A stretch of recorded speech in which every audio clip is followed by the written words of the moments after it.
Area 51 इस दुनिया के असाधारण जगहों में से एक है। एरिया 51 को लेकर अलग अलग कहानियां सुनने को सामने आती है, जैसे अंतरिक्षवासी जीव जंतु, एलियंस या उड़न तस्करी। आखिर एरिया 51 क्या है, तो चलिए जानते हैं। एरिया 51 का official real name Nevada test and training range है, जो कि यूएसए नेवादा रीजन में स्थित है।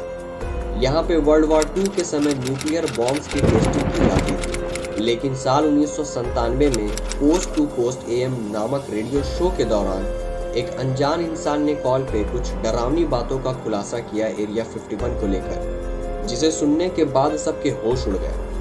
उसने पहले बताया कि वो एरिया 51 में काम करता था और वहाँ का फॉर्मर एम्प्लॉय था। आगे की बातें आप खुद सुन लीजिए। Line, you're on the air. Hello. Hello, Art. Yes. Hi. I don't have a whole lot of time. Well, look, let's begin by finding out whether you're using this line properly or not. Area 51. Yeah, that's right. Were you an employee or are you now? A former employee. Former employee. I was let go on a medical discharge about a week ago, and I've kind of been running across the country. Oh man, I don't know where to start. They're gonna they'll triangulate on this position really soon. So you can't spend a lot of time on the phone. So give us something quick. Okay. Okay. What we're thinking of as aliens are they're extra-dimensional beings that an earlier precursor of the space program made contact with. They are not what they claim to be. They have infiltrated a lot of aspects of the military establishment, particularly the Area 51.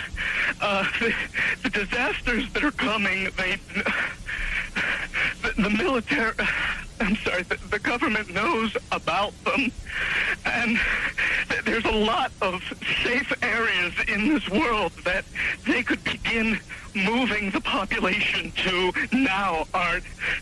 But they're not doing anything. They are not. They want the major population centers wiped out so that the few that are left will be more easily controllable.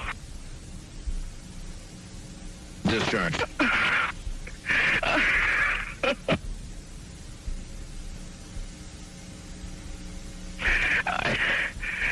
I started getting. अचानक radio show पर live ही call cut हो जाता है। वो आदमी कौन था, कहाँ गया, कोई नहीं जानता। जैसा कि उस अनजान इंसान ने बताया, उसे हॉस्पिटल से डिस्चार्ज हुए 7 दिन ही हुए थे और उसे ढूंढा जा रहा था। उनसे बचने के लिए वो अलग अलग जगहों में भाग दौड़ कर रहा था और वो ये भी कह रहा था कि मेरे पास ज़्यादा वक्त नहीं है। उसने एक्स्ट्रा डायमेंशनल बीइंग्स या एलियंस की बात की, जो कि एक स्पेशल प्रोग्राम का नतीजा था, जिस प्रोग्राम के द्वारा उनसे संपर्क किया गया था। और अब वो एलियंस एरिया 51 पर कब्जा कर चुके हैं और ये बात गवर्नमेंट भी जानती है, पर लोगों से छुपा रही है। The infamous interview of 1989। Robert Lazar या बॉब लाजर कहिए, Las Vegas radio station interview के ज़रिए पूरे दुनिया भर में अपनी बातों को रखते हुए उन्होंने यह क्लेम किया कि वो एरिया 51 में काम करते थे और वो यकीन से कह सकते हैं कि एरिया 51 में सीक्रेटली एक्स्ट्रा टेरेस्ट्रियल एक्टिविटीज़ होती है।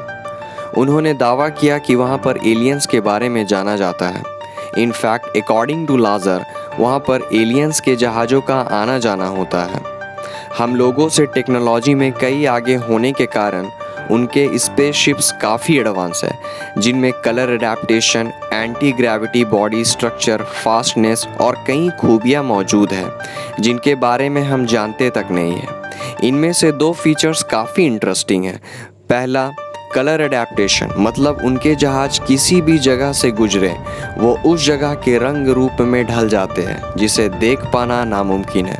और दूसरा, एंटी ग्रेविटी बॉडी स्ट्रक्चर, मतलब बिना फ्यूल के आसमान में उड़ना, ग्रेविटी के अगेंस्ट काम करके लाजार के इन सब बातों के बाद पहली बार एरिया 51 पब्लिक के बीच आया। एरिया 51 कोई नई जगह नहीं है, यह पहले से ही है। इसे 1955 में मिलिट्री वर्क्स के लिए बनाया गया था। इस जगह को आइडियल स्पॉट माना जाता था अलग अलग जहाज़ों की टेस्टिंग्स के लिए, जैसे U2 ट्रेनिंग पायलट टेस्टिंग और दूसरे एयरक्राफ्ट्स के लिए, क्योंकि ये जगह चारों ओर पहाड़ों से घिरी हुई है और शहर से काफ़ी दूर होने के कारण अगर इस जगह कोई हादसा भी हो जाए तो किसी को नुकसान न पहुँचे। फॉर्मर प्रेसिडेंट बराक ओबामा पहले राष्ट्रपति थे यूनाइटेड स्टेट्स की हिस्ट्री में जो एरिया 51 को annual Kennedy center honour ceremony 2013 में पब्लिक के सामने इस बात को जाहिर किया। उसके बाद लोगों ने यकीन किया कि ऐसी जगह भी एग्जिस्ट करती है उनके अमेरिका में। लेकिन अब एरिया 51 एक रिस्ट्रिक्टेड एरिया है जहां किसी को भी जाने की इजाज़त नहीं है। पर कुछ लोग ऐसे भी होते हैं जिन्हें हकीकत की गहराई में जाने की धुन सी होती है, जिनमें से एक BBC डॉक्यूमेंट्री कंपनी है। BBC अपने लोगों के साथ एरिया 51 में घुसने की कोशिश करता है, लेकिन उन्हें रोक लिया जाता है और उन्हें बहुत देर तक पकड़ कर रखा जाता है जब तक उनकी अच्छी तरह से आइडेंटिफिकेशन नहीं हो जाती। साथ ही साथ उन पर जुर्माना भी लगा दिया जाता है ताकि वो दोबारा ना आ सके। आखिर क्यों वहाँ इतनी पाबंदी है? 24 घंटे गार्ड्स तैनात रहते हैं, सिक्योरिटी कैमरास, वहाँ की फ़ोटोज़ तक आप नहीं ले सकते हैं। चारों तरफ मैग्नेटिक सेंसर्स लगे हुए हैं जो कि सिग्नल्स वहाँ की सिक्योरिटी टीम को दे देती है। वहाँ की सिक्योरिटी टीम का एक एक्स गार्ड फ्रेड डनहम, उसने ये बताया कि उसे ऑर्डर्स मिले थे कि एरिया 51 के बाउंड्री के कोई आसपास भी दिखे, चाहे वो कोई भी हो, तो उसे गोली मार दे। और आप कभी एरिया 51 में जाते हैं भी तो आपको 16 किलोमीटर पहले ही रेस्ट्रिक्शन बोर्ड दिखेगी, मतलब आप उससे आगे नहीं बढ़ सकते।